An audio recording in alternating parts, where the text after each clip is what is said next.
I'm going to take only a few minutes and just give you a very brief overview of the differences between Plato and Aristotle and how they approach very basic questions and try to communicate to you how important these two thinkers are in shaping the world around us. And I guess the starting point is with a basic question.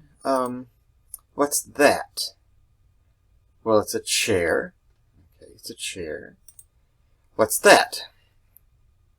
Well, it's another chair. And that? Well, it's a chair. And that is another chair. And that, well, that's kind of like a chair, but that's a stool. That's not a chair, that's a stool. And that's a chair. That's kind of like a chair, but no, that's a bench. That's a bench. And that's a chair. Well, the question is, I'm assuming that you've agreed with me on these answers. The question is, the bigger question, beyond what is this, is, well, how do you know what this is? How do you know that these things we've looked at are chairs? Well, Plato and Aristotle give two very different answers to that question.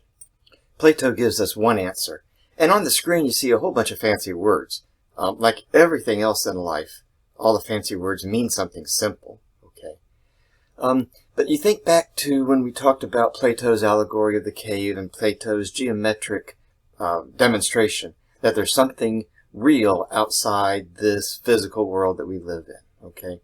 We recognize, we call things circles that we come across in the world, even though they aren't real circles. They aren't true circles. They're not perfect circles, okay?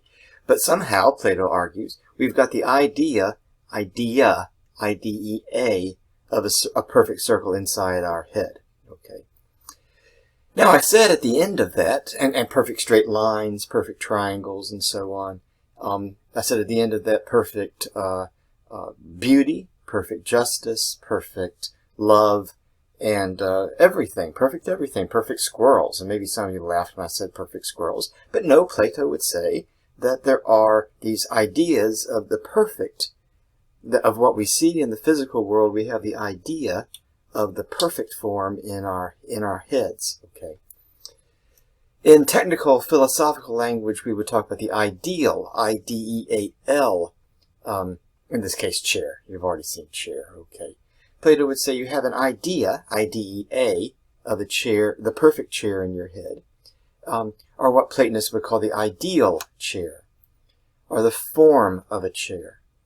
You have that image of perfection in your mind, okay. And as you look around the world, you see things that fit into that perfect form. Just like when you see things that are kind of circular, then you match it up with the idea of the perfect circle in your head. Well, that's the same case with all these chairs, all right? As you walk around the world, you say, well, that one doesn't fit. That's something else. That's a bench. But that's a chair, and so on, you see. That what we recognize in the physical world comes from the thoughts in our minds. To use more fancy words, this is an example of rationalism. Rationalism is when you start off the thought process with an idea, a thought in your head, and then you apply that thought to the things around you in the world. Or it's an example of idealism, and that's far too fancy than we need to be in this course, okay? The basic idea here, I put it up on the screen. We don't really need to go into that. That's just another term for this thought process that argues that the things we see in the world come from the ideas of the perfect that we have in our minds, in our heads. Aristotle's position is very different. Aristotle argues that all of our knowledge comes from our sense experience, from our experience of the physical universe. In Aristotle's way of thinking about how we know what are chairs and what aren't, as we grow up from our earliest experience of sensory perception of the physical universe, we see people sitting on chairs, calling them chairs, and over time we come to learn what a chair is by our experience of observing and ourselves sitting on various thousands of chairs over the course of our lives. This is an example of what we call empiricism. Rationalism that you want to associate with Plato starts with an idea in your head and then looks out at the physical world and applies that idea to the physical world that you see around yourself. Empiricism starts with an open mind and looks at the things in the physical world and builds up ideas and builds up thoughts out of the experience of the physical world. In philosophical terms, this is also called realism, but I'm not going to push you to that. That's a bit more than we need to go into for what we're doing here in this course. Understand the difference that Plato is starting off with the idea in the mind and then applying that idea to the physical world. Aristotle looks out at the physical world, gathers information, and then forms thoughts out of those experiences of the physical world. Now, which one is best? Well, they both serve their own purpose, okay? Which one is scientific? Well, we have some scientists today who start off with a theory and then go out and try to find evidence to support that theory. That would be a rationalistic approach to science, a Platonic approach to science. Other scientists go out and gather information about the physical world and then form theories based on those experiences, on that information that is gathered by looking at the physical world. Which one is scientific? I mean, they're both scientific. It strikes me as an outsider that physicists seem to be more Platonic in starting off with a theory and then gathering information. Biologists seem to be more Aristotelian in how they form their ideas of how the physical world works. The chemists that I know seem to be equally mixed. I'm not sure that one is better than the other, but they're certainly different. And they're different, and these different starting points lead us to another difference between Plato and Aristotle. For Plato, the physical world is just shadows. It's just static. It's not changing. It's just the copied shadows of the perfect that is the ideal, okay? Every chair you see, you say, well, yeah, that's a chair, but it's not a perfect chair. Maybe one leg is kind of wobbly, okay? Or maybe one has a back support that is too high and it actually kind of hurts your back when you sit on it. It's just a copy. It's just a shadow of the perfect chair, the ideal chair.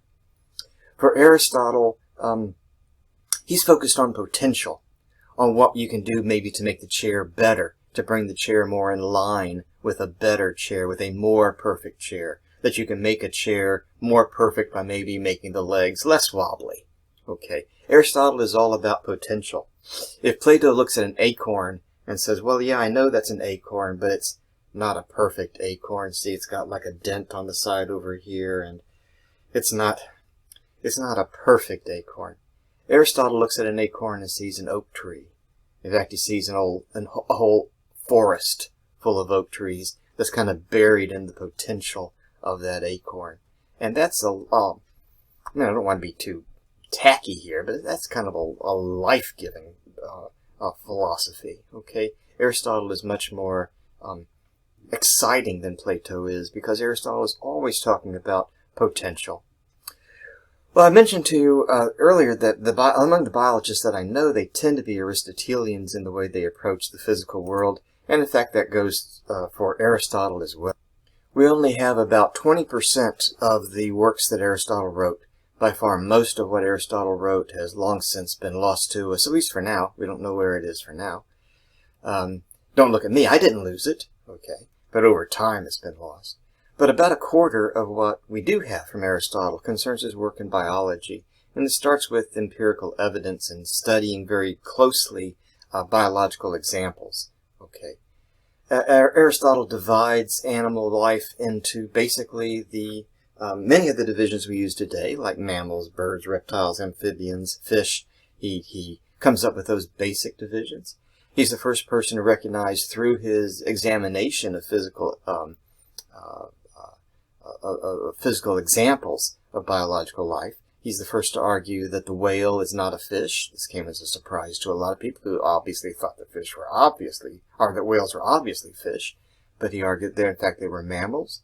He divides them into categories that today we don't think are all that important, although they may be true. He divides them into nocturnal animals and daylight animals. We don't tend to make that a big difference, but for Aristotle, this was a big one. He divides animals into solitary and gregarious, whether they like to live on their own or whether they like to live in groups. We don't tend to think of that as a division. We notice that, but the basic divisions that we study in biology today come to us out of Aristotle, and they're based on close examination of physical specimens. Okay. He noticed in his study of the elephant, for example, he notices that the elephant's legs are like human legs because they bend at the knee. Okay, you can grasp that pretty quickly and easily. All right. He also notes that the tongue is very small and hard to grasp with the hand, which means that he stuck his hand down the mouth of an elephant to try to feel its tongue. That's some pretty invested and involved examination of physical specimens. And Aristotle argues that our examination of the physical world guides us to learn things about all of what Plato would call the divided line. That the examination of the physical world teaches us about our everyday life, the things in our everyday life. The physical world teaches us about what we call science, about how the physical world works. The physical world teaches us about geometry. And we can even learn about the theos thing from our study of the physical world. We can't study the theos thing physically, but by looking at the physical world around us, we're able to learn things about the theos thing. And so Aristotle's empiricism leads him to conclude that the important things we can learn in life come to us from our study of the physical world. Aristotle is also very different in his approach to ethics, in his theory of how people should behave. His big work in ethics is called the Nicomachean Ethics. It's a book named for both his father and his son. Aristotle names his son after his father Nicomachus.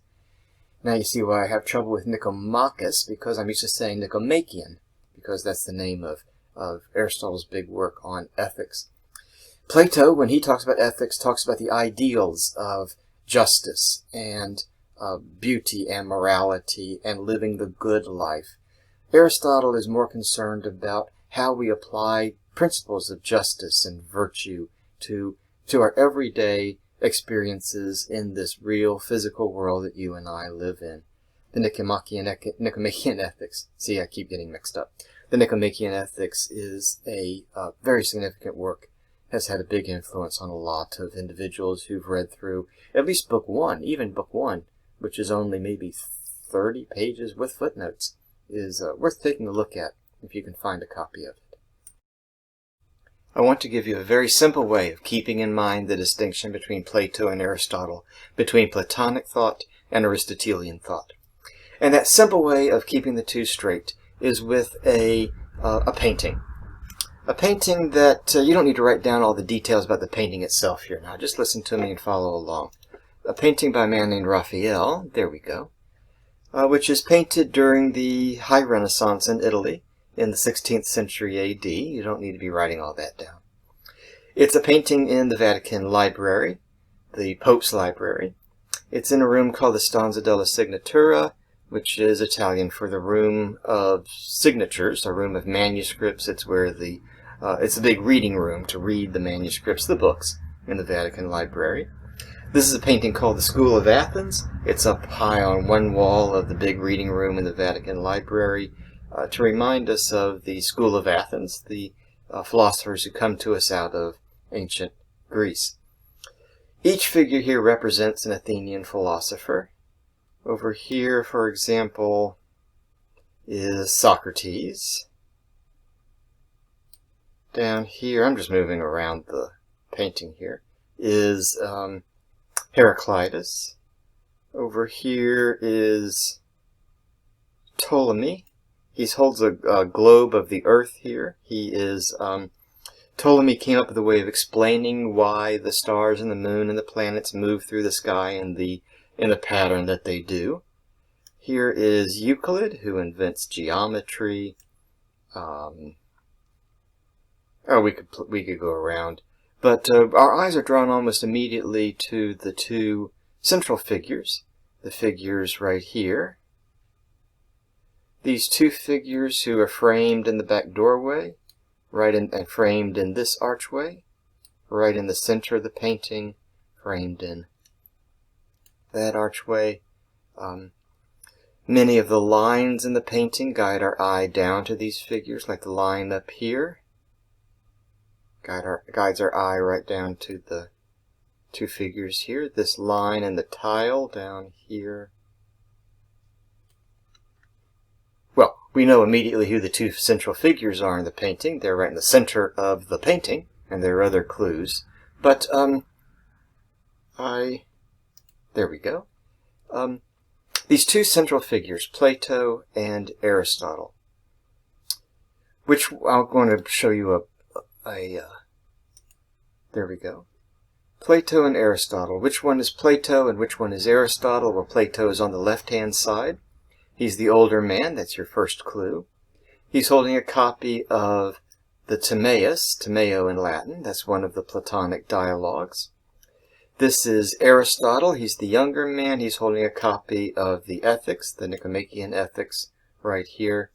But there's also another distinction between the two, and I know you've picked up on it already. Plato there is pointing up towards that divine, sacred, perfect world of the theos thing, saying that that is the origin of our thoughts, that is the origin of our starting point for examining the world around us. Aristotle has his hand out like this, kind of trying to get my hand into the camera, where you can see what Aristotle is doing, bringing his hand down to Plato. Plato, what's really important is this physical world around us. This physical world, if we examine it with our senses, will teach us about both the physical world, about geometry, about the theos thing. Everything that we need to know to learn in life can come to us from our study of this physical world. Not, Aristotle says, not through some kind of mystical experience of the theos thing in which we connect to some thought in our mind that we apply to the world around us, but rather through our study of the physical universe. If you keep in mind that image of Plato pointing up, Plato pointing, and Aristotle bringing Plato back down to this physical universe, then certainly for the rest of the semester, but for the rest of your life, you'll be able to understand what people mean when they make a reference to Plato or to Aristotle. It's a very useful memory device for you.